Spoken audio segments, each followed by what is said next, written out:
Hello बच्चों, मैं गुलाम अस्करी स्थिर वैद्युतिकी के अंतर्गत आज एक और नया टॉपिक निर्वात की वैद्युतशीलता और दूसरा टॉपिक परावैद्युतांक इस लेक्चर में कवर करने के लिए आया और इस लेक्चर में आपको निर्वात की वैद्युतशीलता और परावैद्युतांक के बारे में ज्ञान प्राप्त होगा।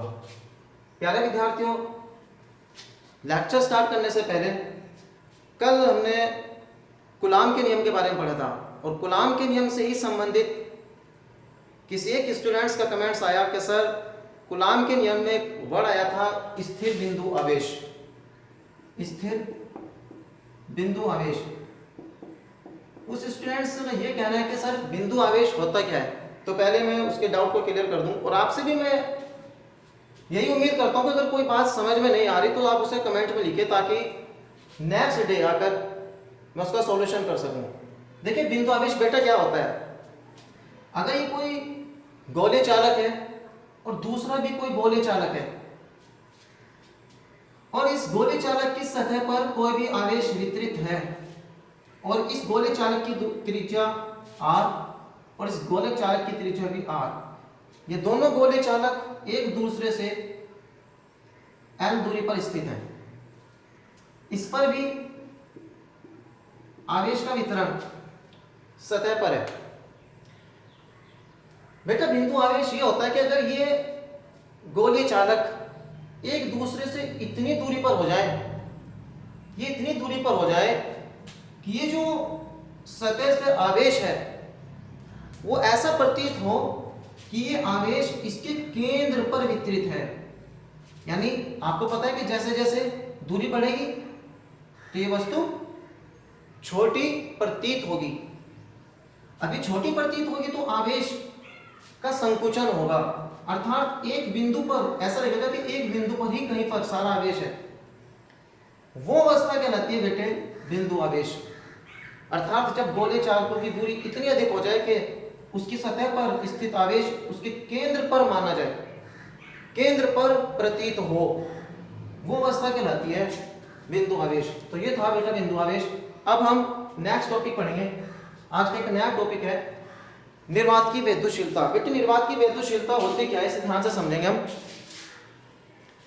निर्वात की वैद्युतशीलता के लिए हमने कल टॉपिक पढ़ा था कूलाम का नियम, और कूलाम के नियम में एक टॉपिक हमारा निकल कर आया था कि F is equal to 1/4 pi epsilon naught Q1 Q2 upon R square. और अपना ये जो एप्सिलॉन नॉट था यही था निर्वात की विद्युतशीलता। अभी निर्वात की विद्युतशीलता होती क्या है इसे ध्यान से समझना। इंग्लिश का एक वर्ड होता है बेटा परमिटिविटी। परमिटिविटी और परमिटिविटी में एक छुपा हुआ वर्ड है परमिशन। परमिशन यानी आज्ञा देना। अब ये वर्ड क्या इंडिकेट कर रहा है, क्या आज्ञा दे रहा है, ये ध्यान से समझेंगे। देखिए, ये बिंदु आवेश है, इनकी दूरी बीच की r है और दोनों पर एक पर Q1 और एक पर Q2 आवेश है और ये बिंदु आवेश निर्वात में रखे हुए हैं अथवा वायु में मान सकते हैं। यही बिंदु आवेश जिन पर Q1 और Q2 आवेश है, इनके बीच की दूरी r है। अब ये हमने जल पर रख दिए, अर्थात हम कह सकते हैं कि यहाँ पर माध्यम बदल गया है। यहाँ पर माध्यम कुछ और था, यहाँ पर माध्यम कुछ और है। तब देखा निर्वात में बल जो आ रहा है और जल में बल का जो मान आ रहा है वो अलग अलग आ रहा है। अगर मान के चले निर्वात में बल 80 न्यूटन आया है तो जल में जो बल है वो कुल 1 न्यूटन आया। अब कुछ तो है इस माध्यम में जिसने बल के मान को कम किया है, बल के मान को कम किया है। मेरे बच्चों, अब ध्यान से समझना, परमिटिविटी यानी विद्युतशीलता क्या होती है। विद्युतशीलता एक ऐसा पद है जो हमें बताता है कि किसी भी माध्यम में लगने वाले बल की अनुमति कितनी है। अब यहां पे लगने वाले बल को परमिशन थी कि भैया आप 80 न्यूटन का बल लगा सकते हैं। अगर ये दो बिंदु आवेश हैं, दोनों बिंदु आवेश मिलकर के निर्वात और वायु में 80 न्यूटन बल उत्पन्न कर सकते हैं, 80 न्यूटन बल को लगा सकते हैं। बट जल में यही बिंदु आवेश केवल और केवल 1 न्यूटन का बल ही उत्पन्न कर पा रहे हैं, 1 न्यूटन का बल ही लगा पा रहे हैं। अर्थात विद्युतशीलता एक ऐसा पद है जो किसी भी माध्यम में लगने वाले बल को परमिशन देता है कि ये स्थिर बिंदु आवेश उस माध्यम में कितना बल लगाएंगे। वैसे तो इसकी डेफिनेशन किसी भी बुक में नहीं मिलेगी, कहीं पर आपको हायर स्टडी पर जब जाओगे तभी इसकी डेफिनेशन आप अच्छे से और डीपली पढ़ोगे, बट 12th क्लास में इसकी कहीं पर डेफिनेशन नहीं है। फिर भी मैंने अपने अकॉर्डिंग आपको बताया कि भैया विद्युतशीलता क्या होता है। फिर समझिए, विद्युतशीलता एक वो पद है जो इन बिंदु आवेशों को किसी भी माध्यम में बल की परमिशन देती है कि बल कितना लगेगा। जैसे यहां पे 80 न्यूटन का बल लगाया इन दो बिंदु आवेशों में, यहां पर केवल और केवल 1 न्यूटन का बल भी लगाया। तो इस विद्युतशीलता ने परमिशन दी है कि आप निर्वात और वायु में रह करके इतने न्यूटन का बल लगा सकते हैं और जल में आकर के केवल 1 न्यूटन का बल ही लगा सकते हैं। ये थी हमारी विद्युतशीलता की डेफिनेशन। बट अब हम पढ़ेंगे विद्युतशीलता का मात्रक और विद्युतशीलता की विमा। देखिए फॉर्मूला आपके सामने है 1/4 pi epsilon naught Q1 Q2 upon R square. अगर आपको इसका मात्रक ज्ञात करना है तो मात्रक कैसे ज्ञात करेंगे? ये हो जाएगा भैया epsilon naught multiply F is equal to कितना Q1 Q2 upon R square. ये हमने क्रॉस मल्टीप्लाई यहां पर कर दी और epsilon naught is equal to हो जाएगा Q1 Q2 upon R square multiply F। तब यहां से इसका मात्रक जो निकलेगा बेटे, मात्रक ये निकल जाएगा। यहां पर आवेश का मात्रक होता है कूलाम, अर्थात कूलाम स्क्वायर अपॉन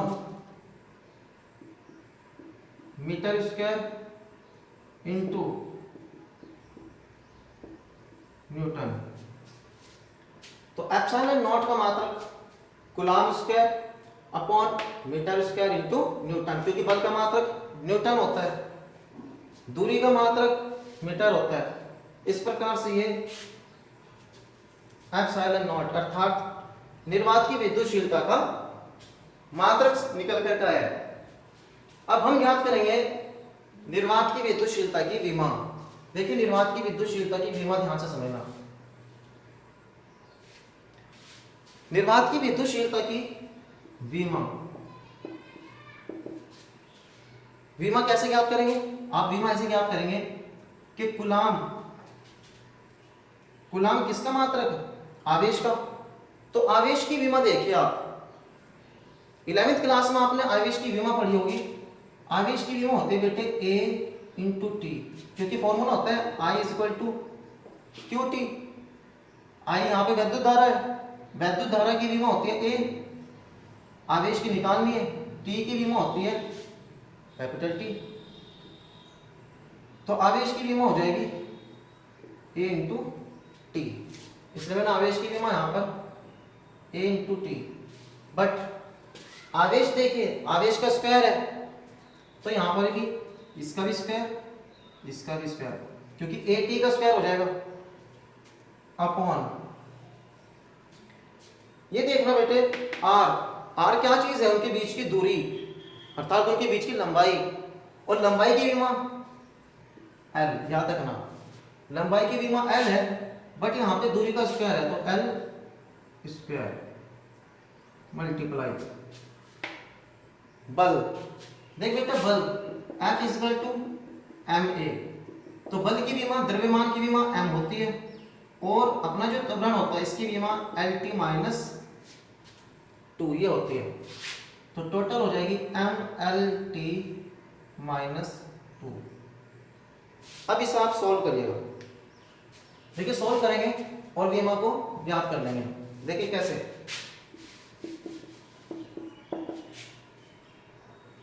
ए स्क्वायर टी स्क्वायर अपॉन ये m। देखिए l की पावर, l की घात 1 यहाँ पर है, 2 घात यहाँ पर है, तो l की घात कितनी हो जाएगी 3, t की घात -2, ये सेम रहेगी। बट अब इसे हल करेंगे तो ये m की एक घात ऊपर जाकर के m की घात -1 +1 से -1 हो जाएगी, l की घात भी ऊपर जाएगी तो -3। क्या है बच्चों, t की घात -2 ये है, ऊपर जाकर के t की घात +2 हो जाएगी, और t की घात +2 ये भी है, तो t की घात +4 और पहले से ही a की घात 2। ये जो बनी है ये विमा कहलाएगी एप्सिलॉन नॉट की विमा, अर्थात निर्वात की वैद्युतशीलता की विमा होगी ये। अब निर्वात की वैद्युतशीलता के मात्रक, निर्वात की वैद्युतशीलता की विमा हम पढ़ चुके हैं इस लेक्चर में। अब एक और नया टॉपिक इसी से रिलेटेड है कि सर अगर दो बिंदु आवेश हों, एक दूसरे से r दूरी पर स्थित हों, इन पर q1 और q2 आवेश हो, तब अगर ये निर्वात में स्थित हो तो याद रखना उनके बीच में लगने वाला बल 1/4 pi epsilon naught q1 q2 upon r square होगा। बट याद रखना ये निर्वात की जो वैद्युतशीलता है बेटे, निर्वात की विद्युतशीलता, इसका मान होता है एप्सिलॉन नॉट का मान होता है, इसे याद रखना आपको 8.854 इंटू 10 की पावर -12। और अब इसका मात्रक लिख लेंगे, मात्रक निकल करके आया था coulomb square upon metre square into newton, अर्थात coulomb square into newton metre square, ये इसका मात्रक है। और ये इसका एक आंकिक मान है। निर्वात में, अगर निर्वात में वैद्युतशीलता है, अगर आवेश निर्वात में स्थित है तब विद्युतशीलता का मान ये होगा। बट अगर यही आवेश निर्वात में ना होकर के किसी अन्य माध्यम में हो, ये Q1 आवेश, ये Q2 आवेश, इनके बीच की दूरी r, कोई भी अन्य माध्यम हो, कोई भी माध्यम हो, हमने चेंज कर दिया, हमने माध्यम जल ले सकते हैं, कांच ले सकते हैं, या फिर अब मैं कह रहा हूं कोई भी अन्य माध्यम, निर्वात और वायु को छोड़ करके कोई भी अन्य माध्यम में अगर ये स्थित होंगे, तब याद रखना इनके बीच में लगने वाला बल ये नहीं होगा। तब क्या होगा सर बल? फिर बल की वैल्यू एफ एम, m4 होता है बेटे मीडियम, एफ एम मीडियम, ये हो जाएगा 1/4 पाई एप्सिलॉन नॉट, मत कह देना, एप्सिलॉन नॉट निर्वात की वैद्युतशीलता के लिए लगता है, एप्सिलॉन एम या तो एप्सिलॉन कह देना, सही है। बट एप्सिलॉन एम और भी बेटर है, अर्थात विद्युतशीलता है बट किसकी? माध्यम की। वो निर्वात की विद्युतशीलता थी, ये माध्यम की विद्युतशीलता है। बाकी ये सेम रहेगा Q1 Q2 upon r square, अर्थात जब भी बिंदु आवेश किसी माध्यम में स्थित होंगे तो उन पर लगने वाले बल का मान ये होगा। तब उसके लिए हम इस सूत्र को प्रयोग में लाएंगे। अब ये हमारा टॉपिक था कंप्लीट, निर्वात की विद्युतशीलता, मात्रक और उसकी विमा। इसमें कुछ भी टॉपिक नहीं बचा है, कुछ भी नहीं रहा है। जस्ट स्टार्ट करेंगे मैं आज का दूसरा टॉपिक, परावैद्युतांक। इस सूत्र को ध्यान में याद से रखना क्योंकि इसमें यूज होगा इसका। देखिए बेटा, परावैद्युतांक, अब ये परावैद्युतांक क्या होता है ये ध्यान से समझें।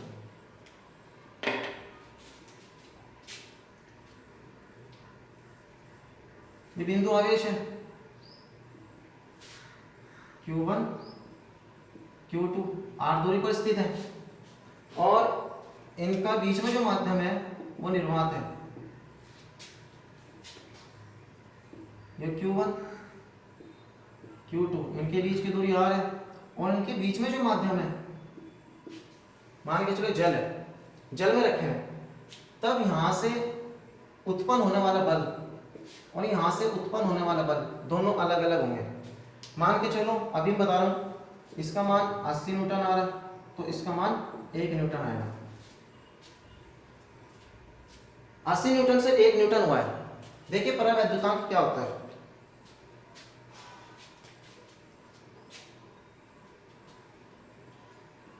कि दो बिंदु आवेशों को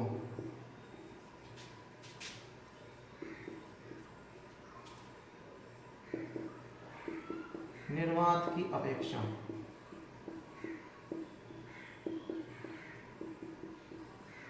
किसी अन्य माध्यम में रखने पर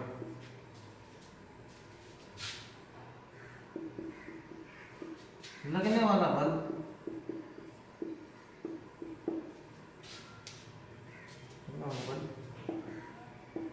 ये लाइन मेन है आपके लिए, निर्वात की अपेक्षा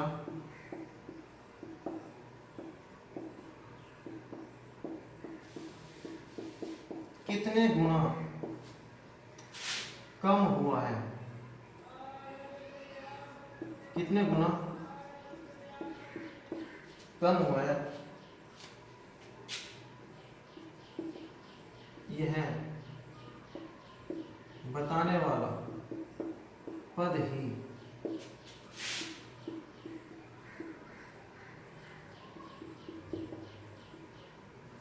परावैद्युतांक है। ये है भैया जी परावैद्युतांक की डेफिनेशन। आप ध्यान से देखिए, परावैद्युतांक की डेफिनेशन यहां से क्या बन रही है। देखिए, निर्वात में हमने बिंदु आवेशों को रखा था, तब दूसरे माध्यम में जल में रखा, तो दोनों के बल में कुछ चेंजिंग आई, परिवर्तन हुआ। जल में रखने के बाद इस बल का मान कम हो गया। बस याद रखना बल का मान कितना गुना कम हुआ है। याद रखना यहाँ पे 80 गुना कम हुआ है, 80 गुना कम हो चुका है। बल का मान कितने गुना कम हुआ है, यह बताने वाला पद आपका परावैद्युतांक होगा। इसी को बताने वाले को परावैद्युतांक कहेंगे। अभी आपकी समझ में आएगा परावैद्युतांक क्या है। ये तो छोटी सी डेफिनेशन है, अगर पूरी तरीके से नहीं समझ में आ रहा वैसा तो समझिएगा कि निर्वात की अपेक्षा अगर किसी अन्य माध्यम में हम आवेश को रखेंगे तो लगने वाले बल का मान कितने गुना कम होगा, यह बताने वाला ही पद जो कहलाएगा वो परावैद्युतांक होगा।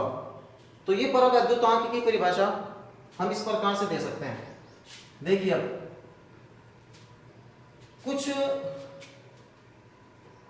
पदार्थ होते हैं बेटे, कुछ माध्यम होते हैं, उनके परावैद्युतांक ये फिक्स है, ये एक निश्चित है, नियत है। जैसे निर्वात में अगर कोई माध्यम है, कोई निर्वात, उसका परावैद्युतांक का मान याद रखना आपको 1। अगर ये बिंदु आवेश रबड़ में रखे हुए हैं तब याद रखना परावैद्युतांक का मान होगा 7। अगर ये बिंदु आवेश किसी सुचालक पदार्थ में रखे हुए हैं तब परावैद्युतांक का मान होगा इन्फिनिटिव, अनंत। अगर यही बिंदु आवेश जल के अंदर रखे गए हैं तब याद रखना इस परावैद्युतांक का मान होगा 80। खैर, ये आपको याद करने की कोई आवश्यकता ही नहीं है, कहीं इसका कोई ऐसा यूज नहीं होगा आपके सिलेबस में कि ऐसा कोई क्वेश्चन आए कि निर्वात का परावैद्युतांक बताओ, रबड़ का परावैद्युतांक बताओ, सुचालक पदार्थ में परावैद्युतांक बताओ, या जल में परावैद्युतांक बताओ। ऐसा तो कोई क्वेश्चन कहीं पर मिलेगा नहीं आपको। बट अब देखिए, हम परावैद्युतांक का एक सूत्र ज्ञात करेंगे। हाँ, उसका बहुत ज्यादा यूज है आपके सिलेबस में। देखिए कैसे, परावैद्युतांक की परिभाषा क्या आती है कि माध्यम की अपेक्षा कितने गुना कम हुआ है बल। परावैद्युतांक की डेफिनेशन ये थी कि निर्वात की अपेक्षा किसी माध्यम में आवेश को रखने पर कितने गुना बल कम हुआ है। तो यहां से याद रखना से परावैद्युतांक इज इक्वल टू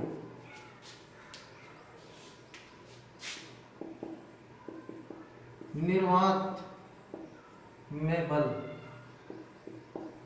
अपॉन किसी अन्य